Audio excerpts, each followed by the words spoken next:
แต่ช่วงนี้อยู่ๆก็มีคุชชั่นกีแล้วรู้สึกว่าอ้าวกีกูกำลังอินเทรนตอนนี้จังหวะหนึ่งเว้ยมีคนแคปแล้วซูมกิกกี้ปุ๊บเข้าไปปวดอุ้มจังครับปวดอุ้มจังครับ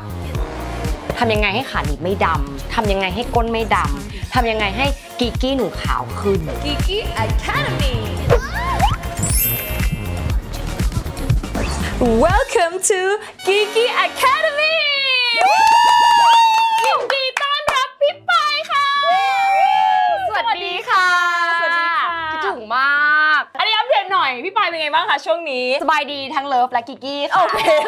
เลิฟก็ดีเพราะว่าแต่งงานแล้วแล้วก็เหมือนแบบแต่งงานมาได้ประมาณปีหนึ่งแล้วแล้วก็มีการแบบช่วงแรกๆอาจจะเป็นช่วงที่ค่อนข้างยากนิดนึงเพราะว่าเราไม่เคยใช้ชีวิตอยู่ร่วมกันเลยติช่าถ้าเกิดนับกลับไปสมมุติว่าเอา situation พัวก่อนนะโอเคการดึงดูดผู้ชายอะกับความสวยงามพี่ว่ามีความจำเป็นแค่ไหนโอ้จริงๆเราว่าค่อนข้างจำเป็นนะจริงๆ first impression มันสำคัญที่สุดอยู่แล้วไม่ว่าจะเป็นกับผู้ชายกับผู้หญิงเนี่ยเรารู้สึกว่าเรื่องพวกนี้มันดึงดูดกันได้หมดทั้งทุกเพศด้วยแล้วพอมาเรื่องความสวยงามของแบบว่ารูปร่างของเราแล้วเนี่ยพี่ว่ากีเนี่ยความสวยงามอะกับสังคมที่ถูกมองเกี่ยวเรื่อง standard ของกีอะสำหรับพี่โดยส่วนตัวพี่ไม่ได้รู้สึกว่ามันเป็นความสำคัญในพาร์ทของเรื่องสแตนดาร์ดการสีผิวหรือว่าความไม่ชุ่มชื้นหรืออะไรแต่พี่จะคอนเซิร์นเรื่องของความสะอาดหรือเราไม่ได้มีปัญหาสุขภาพทางช่องคลอดอันนั้นพี่คอนเซิร์นเรื่องนี้มากกว่าแต่ถามว่ามันมีคนที่คอนเซิร์นเรื่องนี้ไหมมันมีจริงๆนะเราเชื่อว่าณจุดที่มันกำลังฟิชเจอริงกันผู้ชายเขาไม่ได้มาแคร์เลยว่ากีกี้คุณขาวไหมกีกี้คุณสวยไหมไม่มีหนูว่าน้อยมากหนูว่าเคสที่ผู้ชายบอกว่าผู้ฉันชอบเธอเหลือเกินเปิดมามันดำเกินไปขอกูดไปอย่างเงี้ยถ้ามันถึงตรงนั้นแล้วมันถึงจุดนั้นอะมันไม่แต่มันเป็นสิ่งที่ผู้หญิงสร้าง mindset ขึ้นมาเองว่าคือผู้หญิงอะมันเป็นเพศที่อยากจะพร้อมสมมติว่าเราเตรียมแล้วเราจะไปเดทกับผู้ชายแล้ววันนี้เราจะต้องมีว่าเครื่องคืนที่แสนสนุกแน่ๆเราจะเริ่มเตรียมตั้งแต่กางเกงในชุดที่สวยงามต้องไม่เห็นขอบมันมีรูอยู่ว่าถ้าเกิดกางเกงในกับแมทกับชุดชั้นในอะผู้หญิงเตรียมกายมาแล้วเตรียมใจมาแล้วแต่ถามว่าจริงๆณจุดที่มันบ้าไปเนี่ยผู้ชายเขาไม่ได้คิดหรอกว่าว้าวมันดำไปหน่อยนะเป็นเรากันเองใช่เพราะผู้หญิงเอามาคิดไปเองคิดไปไม่พอบางทีพวกแบบสมมติหนังโป๊บางอันเนี่ยมันครีเอทให้เรามีความเข้าใจเช่นแบบเวลาเขาดูหนังโป๊เขาก็ดูเพื่ออารมณ์ถูกป่ะแต่เวลาผู้หญิงดูมันจะดูแบบเฮ้ยกีกี้เขาสวยว่ะแม่ของเราแม่ทำไมไม่เป็นแบบนั้นวะแล้วแบบดมเขาสวยแล้วแบบว่าทำไมเธอมีเซ็กแล้วหน้าสวยจังเลยแล้วเราแบบว่าเรามียังไงวะอะไรเงี้ยแล้วมันก็เลยกลายเป็นสแตนดาร์ดที่ทำให้เรารู้สึกว่าหุยแล้วถ้าผู้ชายดูอ่ะเขาเห็นเหมือนเราปะวะแต่จริงๆในสายตาผู้ชายอาจจะไม่ได้มองเรื่องนี้เลยก็ได้พี่ว่าหลายคนนะมี beauty standard ในพาร์ทกีกี้ที่แตกต่างกันด้วยนะเชื่อหรือไม่ว่าตอนถ่ายชุดว่ายน้ำอ่ะคนก็จะเหมือนแบบขาหนีบที่ดำหรือเวลาพี่ทำรายการใน YouTube คนก็จะชอบทักมาแล้วพี่คะหนูกำลังจะไปเที่ยวกับแฟนที่ต่างจังหวัดค่ะหนูจะต้องใส่ชุดว่ายน้ำหนูจะทำยังไงดีขาหนีบหนูดำซึ่งเชื่อหรือไม่ว่าคำถามนี้เป็นคำถามที่น้องๆถามเยอะมากทำยังไงให้ขาหนีบไม่ดำทำยังไงให้ก้นไม่ดำทำยังไงให้กีกี้หนูขาวขึ้นซึ่งพี่รู้สึกว่า standard beauty ของคนเราอะเนี่ยมันไปถึงขาหนีบเลยเหรอวะแต่สำหรับเราอะเราไม่ได้รู้สึกพาร์ทนั้นนะแต่เราเข้าใจคนที่เขามีปัญหาจริงเพราะว่าเวลาเขายืนเขาอาจจะไม่มั่นใจในการใส่ชุดบิกินี่แต่ว่าณจุดที่น้องแบบกำลังจะฟิชเจอริงเนี่ยเขาไม่ได้มามองขาหนีบน้องหรอกเชื่อเลยนะเชื่อเขาพูดเลยนะไม่มีใครยอมแพ้พูดเลยกล้าคอนเฟิร์มที่ว่าตลกเรื่อง beauty standard กับกีนะมันมีอยู่ว่าติช่าเคยโดนทักแต่ทักจากเพื่อนเพราะเราเป็นคนกีอูมเหมือนกันไอ้ฟ้ากีอูม girls ตอนนั้นพอใส่บิกินี่อ่ะมันจะมีเพื่อนกีเล็กมันจะมีกีหนีบเล็กๆน้อยๆแล้วตอนนั้นเขาก็ทักเราว่าเนี่ยกีมึงใหญ่ที่สุดแล้วอะไรเงี้ยแต่ฉันรู้สึกว่ามันไม่เคยเจออะเลยไม่รู้ว่ามันดีหรือมันไม่ดีวะหรือมันควรจะรู้สึกยังไงวะแล้วก็รู้สึกว่าโอเคใช่โอเค I'm juicy I'm แบบว่าเหมือนกับมีคุชชั่นในตัวเราก็รู้สึกแบบมันก็ไม่ได้บิ๊กเดียวคือเพราะว่าพอเจอผู้ชายมาก่อนหน้านี้ก็ไม่เห็นมีใครคอมเมนต์อะไรก็ไม่เห็นมีใครกิฟต์อัพอะไรเลยก็ทุกคนก็ไปต่อทุกคนก็แบบแฮปปี้ดีพอผู้หญิงมาคุยกันเองฉันเลยรู้สึกว่ากีเธอก็เล็กกว่ากีฉันก็จริงอันนี้คือมองออกแต่สิ่งที่หนูก็รู้สึกว่าหรือเขามองว่ากีเล็กของสำหรับผู้หญิงตอนนั้นมันน่ารักเพราะอยู่ๆมาช่วงหนึ่งพี่อยู่ๆก็มีฟิลเลอร์เข้ามาทำให้หนูแบบเวทตอนแรกอะฉันนึกว่าเราแบบว่าเราแปลกตอนแรกมันอินเทรนด์ว่าแบบสกินนี่กีแต่ช่วงนี้อยู่ๆก็มีคุชชั่นกีแล้วรู้สึกว่าอ้าวกี กีกูกำลังอินเทรนตอนนี้คือกำลังรู้สึกว่าขนาด beauty stand ของกีอ่ะมันยังเปลี่ยนเลยยังเปลี่ยนเลยเพิ่งจะมานั่งตามเทรนอย่างเงี้ยมันไม่ได้ไงของพี่เคยเจอเหมือนกันในกรณีกีเหมือนน้องเนี่ยแหละของพี่นี่คือแบบรูปนะถ่ายรูปกับเพื่อน2 คนในชุดบิกินี่ที่ตอนนั้นเพื่อนกำลังจะขายก็ถ่ายสักพักหนึ่งเลยมีคนแคปแล้วซูมกิกกี้ฟรุ้มเข้าไปอวบอุ้มจังครับอวบอุ้มจังครับพี่ก็เลยแบบอิสระคำชมหรือยังไง มีคนน่ารักมากสิ่งที่เขาทำคือเขาเอารูปพี่กับเพื่อนไปทำเข้าแอปแล้วเติมกีให้มันเต็มมันคือมันเวลากีเรามันอูมอ่ะเวลาถ้าใส่บิกินี่มันจะออกมาเป็นฟึบฟึบแล้วเขาก็เอาเหมือนแบบไฮไลท์สีให้มันเติมเต็มพูดตรงๆเลยนะไม่เคยรู้สึกว่ากีตัวเองมีปัญหาเลยปัจจุบันนี้สิ่งที่ทำคือเวลาถ่ายรูปแล้วบอกเพื่อนรวมกันว่ามึงดูกีกี้กูด้วยไม่มีใครมองหน้าเลยมองกีซูมก็เลยโอเคมันอาจจะไม่ได้มีอะไรที่เป็นสแตนดาร์ดหรอกนะแต่ละคนก็มองไม่เหมือนกันสำหรับเรารู้สึกว่ามันเป็นก็มันโนทรัลอะแต่จริงๆนะมันคือ perception เลยนะหลายๆอย่างอะที่เป็นปัญหาไม่เป็นปัญหามันคือคนรับถ้าเกิดเรามองว่าเป็นปัญหาเป็นปัญหาแต่พอเราไม่หน่อยก็ไม่ใช่ปัญหาเราไม่หน่อยเราก็เหมือนเดิมลงรูปเหมือนเดิมลงรูปเหมือนเดิมแค่เช็คนิดนึงอยากให้คนเน้นหน้าไม่ได้อยากให้คนเน้นกีกูแต่งหน้าสวยมากวันนี้อยากให้เห็นหน่อยไฮไลท์กูซื้อใหม่กีกี้แฟต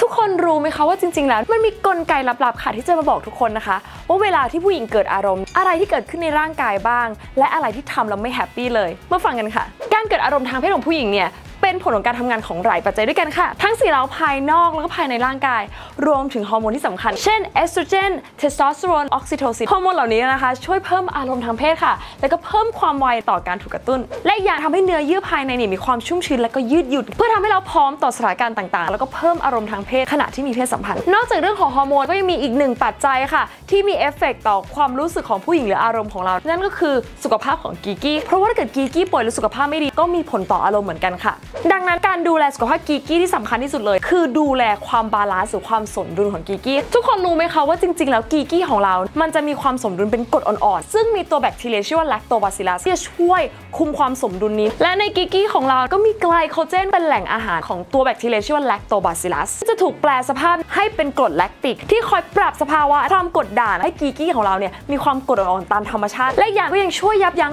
เชื้อแบคทีเรียที่จะสามารถก่อให้เกิดโรคอีกด้วยมันจะเชื่อมโยงกันเวลาที่เราล้างส่วนเนี่ยเราใช้น้ำยาทำความสะอาดที่ไม่มีความอ่อนโยนหรืออ่อนโยนน้อยแล้วยิ่งเราถูส่วนล้างแรงๆเราก็สามารถสูญเสียไกลโคเจนและก็ความเป็นกรดไปได้แล้วมันก็มีผลกระทบไปถึงกีกี้เลยค่ะไม่ว่าจะเป็นเรื่องของตกขาวกลิ่นความแสบความคันต่างๆและเมื่อเราเจออาการแบบนี้ต่อให้เจอการกระตุ้นยังไงก็แล้วแต่เนี่ยกีกี้ของเราก็ไม่พร้อมแน่นอนเพราะฉะนั้นเนี่ยควรใส่ใจและดูแลกีกี้ของเราตั้งแต่พื้นฐานต้องดูแลกีกี้ของเราให้บาลานซ์อยู่สม่ำเสมอกีกี้ของเราเนี่ยก็จะแข็งแรงและเกิดเรารู้สึกว่าเราแข็งแรงแล้วก็มั่นใจจากภายในเราก็จะมีความสุขแล้วก็มั่นใจกับเราเวอร์ชันนี้แน่นอนค่ะมารักตัวเองแล้วก็กีกี้ของเราให้มากๆนะคะโอเคค่ะถ้าเกิดพูดถึงการดูแลกีแล้วพี่ว่าอะไรที่ดูแลยากสุดแล้วอะไรที่ดูแลง่ายดูแลยากสุดน่าจะเป็นเรื่องของความสะอาดจริงๆพี่เป็นคนกังวลเรื่องนี้มากไม่ชอบให้มีกลิ่นที่ไม่ดีทุกครั้งเวลาเข้าห้องน้ำจะต้องดูว่าแบบโอเคเราฉี่สีเป็นยังไงเป็นแบบนั้นแล้วเวลาล้างอะไรเงี้ยเราต้องแบบมั่นใจว่าดีแต่ว่าจริงๆแล้วว่าผู้หญิงชอบมีความคิดที่ผิดก่อนหน้านี้พี่รู้สึกว่าพี่ทำใจยากมากที่จะไม่ใช้พวกแบบ cleansing ที่มันเป็นของสำหรับตรงนั้นอะสิ่งที่มันยากตอนแรกคือการเลิกใช้เพราะเราใช้มาทุกวันเหมือนอาบน้ำแบบไม่ใช้สบู่ทุกวันพอมันเลิกใช้มันยากเพราะรู้สึกไม่สะอาดแต่ปัจจุบันกลายเป็นเริ่มชินแล้วเคยไปคุยกับหมอบอกว่าเชื่อไหมว่ามีแบบผู้หญิงมาหาเขาใช้น้ำส้มสายชูล้างเข้าไปข้างในเพราะว่าเขากลัวมันไม่สะอาดเราว่าหลายคนอะกังวลเรื่องนี้ทำไมหนูไม่กังวลเลยวะไม่นะหนูแค่รู้สึกว่าเพราะว่ารู้เร็วว่าแลคโตบาซิลลัสคืออะไรของพี่อ่ะคือมันยากเพราะว่าพี่เคยมีปัญหาเรื่องแบคทีเรียต่ำไงแล้วพี่ก็กลัวตลอดว่าแบบช่วงไหนพักผ่อนน้อยเอาละหรือว่าช่วงไหนต้องกินยาฆ่าเชื้อแบบเอาละเฮ้ยเดี๋ยวเราจะเป็นยังไงช่องคลอดเราจะแห้งไหมเฮ้ยเดี๋ยวถ้ามันไม่สมดุลอีกคือมันใช้ชีวิตยากจริงๆตอนที่พี่เป็นอ่ะพี่ก็เลยกังวลเรื่องนี้เป็นพิเศษพี่ก็เป็นหนึ่งในคนกังวลเรื่องแบบความสะอาดมากๆเพราะว่าเสื้อผ้าที่เราใส่การออกกำลังกายของพี่ว่าพาร์ทเนี้ยยากที่สุดในการดูแล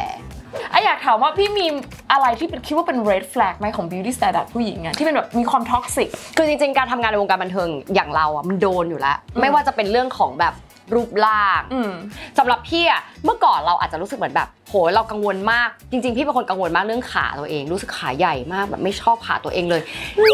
ไม่ใช่เพราะเราด้วยนะแต่เป็นเพราะคนอื่นที่มาแบบคอมเมนต์แต่ตอนสุดท้ายพอเราโตขึ้นผ่านช่วงเวลามาเนี่ยเรารู้สึกได้ว่าการที่เขาจะคอมเมนต์ก็ให้เขาคอมเมนต์ไปเถอะแค่เราแฮปปี้กับตัวเราอะมันไม่มีอะไรเลยที่จะมาทำลายความมั่นใจของเราได้ทุกวันนี้เราอยากใส่ขาสั้นเราก็ใส่เราแค่ถูกกาลเทศะมันพอแล้วแต่ว่าเด็กๆน้องๆที่ดูอะอาจจะมีแหละในเรื่องของ beauty standard ที่ถูกคอมเมนต์มี red flag มี toxic โหหลายคำสิ่งหนึ่งคือถ้าเรามั่นใจในตัวเองนะเราแค่ดูแลให้เขาอยู่ในจุดที่ดีอะสีผิวเราสิวเซลล์ถ้าเราดูแลดีแล้วเรามั่นใจในตัวเองมันไม่มีอะไรมาทำลายเราได้เลยความมั่นใจนี้ในความตั้งใจของเราอะเหมือนกับตอนแรกๆใช่ไหมหนูเคยโดนแฟนคอมเมนต์แฟนเก่านะซึ่งอันนี้ไม่ได้มีข้อแย่ๆเลยนะเขาบอกว่าตอนแรกอะแต่งตัวสวยทุกวันเลยนะแล้วตอนหลังขี้เกียจแกฉันบอกว่าแน่นอนขนาดตอนแรกอะหนูเทคแคร์ตรงนี้นะขนไม่เห็นสักเส้นเลยนะสักพักนึงทำไมมันเริ่มเป็นกระจุกว่าอะไรอย่างเงี้ยคือมีไหมที่เราแบบว่าละเลยน้องกิกกี้ตอนมีแฟนอะเป็นคนที่ดูแลตรงนั้นมากๆอยู่แล้วตั้งแต่เดิมเพราะฉะนั้นเรื่องนี้สำหรับพี่กับแฟนไม่ได้มีปัญหาเลยคือต่อให้ไม่มีแฟนพี่ก็ยังเทคแคร์ตรงนี้ถูกต้องโอเคเพราะพี่รู้สึกว่าโอกาสมันมาเสมอ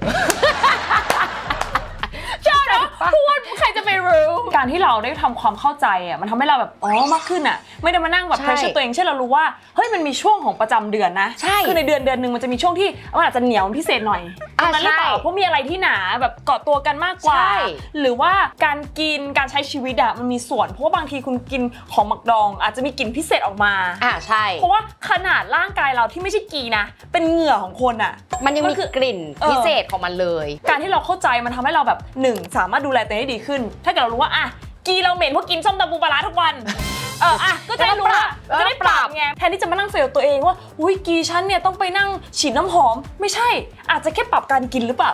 ใช่ปรับการกินปรับเสื้อผ้าที่ใส่หรืออะไรแบบนี้ให้ดูสบายมากขึ้นในช่วงที่เรากำลังเหมือนรู้สึกว่ากำลังจะเป็นประจำเดือนหรืออะไรใส่เสื้อผ้าให้สบายมากขึ้นอะไรแบบนั้นมันช่วยได้เยอะเหมือนกันคือมนุษย์เราจริงๆมันต้องมีกลิ่นเฉพาะตัวนะแต่กลิ่นที่บอกว่ามันเหม็นหรือไม่เหม็นเนี่ยคือมันต้องเป็นกลิ่นที่เราดีเทคได้ว่าโหมันผิดปกติอันเนี้ยแนะนำเลยว่าให้ไปพบแพทย์เขาจะดูแล้วเขาจะช่วยเลยเขาไม่ได้มานั่งจำทีอะไรเงี้ยว่าแบบเขาจะดูเลยว่าเป็นอย่างไรเกิดจากเชื้ออะไรและรักษาเชื้อให้ถูกเพราะว่าการรักษาเชื้อราเชื้อแบคทีเรียการรักษาแต่ละแบบมันไม่เหมือนกันใช้ยาก็ไม่เหมือนกันใช่เหมือนกับหนูเนี่ยเป็นช่วงที่แบบว่าเป็นเชื้อราเราก็จะมียาสอดเข้าไปใช่แต่เป็นต้องเป็นยาสอดเชื้อราด้วยนะต้องมันสเปซิฟิกพอใช้ยานะคือเอาจริงๆนะเป็นอาทิตย์นึงก็หายเลยยิ่งยามันดีขึ้นหรือว่าการช่วยวิธีต่างๆแนะนำเลยว่าถ้าเกิดว่ามีปัญหาเรื่องกีกี้ก็คือพบแพทย์เลย1ถ้าเกิดเหมือนกับอยากรู้แบบชัวร์ๆนะไปพบแพทย์ให้เขาตรวจแต่กรณีที่ไปหาฟาร์มาซีเขาก็จะไม่แนะนำได้เพราะว่าบางอย่างเช่นตกขาวไม่จำเป็นเกี่ยวกับเพศสัมพันธ์คนคิดว่าเฮ้ยแต่ฉันไม่เคยมีเพศสัมพันธ์หรือยังไม่ได้มีช่วงนี้ทำไมมันออกแปลกๆทำไมตกขาวมันเยอะพิเศษทำไมมันมีแบบว่าสีเหมือนชีสออกมาอันอาจจะเป็นเชื้อราซึ่งเชื้อราเกิดขึ้น1ถ้าเกิดคุณใช้สบู่ที่แรงเกินไปที่สบู่ล้างมือมันไม่สมดุลและไม่สมดุลคนคิดว่าอุ้ยยิ่งเหม็นยิ่งล้างยิ่งถูยิ่งแรงยิ่งใช้เคมีแรงๆอันเนี้ยยิ่งเหม็นกว่าเดิมยิ่งติดเชื้อกว่าเดิมเพราะฉะนั้นเนี่ยมันจะมีเวที่อยากให้ทุกคนแบบว่าน้องเนี่ยเซนซิทีฟมากเพราะฉะนั้นเนี่ยล้างน้ำเปล่าก็ได้หรือถ้าเกิดใครต้องการความมั่นใจใช้อะไรที่มันสมดุลที่ pH มันดีแล้วก็มีปัญหาเนี่ยไปปรึกษาผู้เชี่ยวชาญเนี่ยได้คำตอบเลยถูกต้องอันนี้ดีมากก่อนจากกันไปนะคะฝากเมสเสจให้สาวๆนะคะเป็นแบบว่าสั้นๆเล็กๆน้อยๆแล้วก็ฝากผลงานได้เลยค่ะก็สำหรับเรื่องทุกอย่างที่เราคุยกันวันนี้สนุกมากนะกีกี้เป็นสิ่งที่สำคัญมากและต้องดูแลไม่จำเป็นว่ามันจะต้องสวยที่สุดแต่อย่างน้อยมันต้องอยู่ในสุขภาพที่ดีที่สุดสำหรับตัวเรานะคะแล้วก็เรื่อง beauty standard เป็นเรื่องที่ค่อนข้างปัจจุบันนี้ถ้าเป็นตัวของตัวเองพี่ว่าแฮปปี้ที่สุดแหละแล้วก็ฝากด้วยนะคะ YouTube นะคะช่อง Anu and Friends สักรายการไหนแล้วสิฝากไปติดตามด้วยนะคะใครที่ชอบเอพิโซดนี้นะคะก็ฝากไลค์ subscribe แล้วก็แชร์ด้วยนะมีเรื่องราวเราพูดไปหลายเรื่องอยากให้มาแบบอยากให้ลองมาคอมเมนต์ดูว่าแบบพี่คะหนูมีแบบกิกกี้แบบนี้หนูคิดแบบนี้รายการของเราเนี้ยมันจะเป็นคอมมูนิตี้ที่มันอาจจะช่วยคนอื่นได้บางทีเรื่องกิกกี้เราไม่ได้ไปเห็นของคนอื่นเราอาจจะมีปัญหาของเราในใจหรือว่าแบบแม่งเราอันนี้มันถูกหรือเปล่านะของเรามันยังไงอะไรอย่างเงี้ยเผื่อมีคนบางคนที่คอมเมนต์มาแล้วมีคนเหมือนเราเราอาจจะไม่ได้ผิดปกติก็ได้ลองคอมเมนต์มาดูทำไมนะคะบ๊ายบาย อย่างผู้หญิงเนี้ยบางทีแบบผู้ชายชอบดูหนังโป๊แล้วก็บอกว่าทำไมผู้หญิงแบบไม่สควอตแบบนั้นเลยอะไรเงี้ยนึกออกปะซึ่งแบบ โค้ดแบบโอ้ my god เขาไปดูหนังโป๊มาไงออกเป็นแบบคู่อะ ก็ใส่แล้วพยายามทำแล้วรู้สึกแบบจะเคยด้วยเลย ผู้ชายพยายามทำฉันบอกว่าเนี่ยพอแล้วไม่แล้วตอนนั้นนะจะมีใครว่าเป็น friend with benefit หรือเปล่าไม่รู้มันนะมันอยากลองแล้วเราแบบ open เราก็ open sure แล้วมันตั้งใจแล้วฉันรู้สึกสงสารมันอ่ะเริ่มสงสารคือตอนแรกจากมันเป็นกายสงสารมันก็แบบว่าจะออกไหมฉันก็ไม่รู้เหมือนกันแบบเป็นยังไงว่า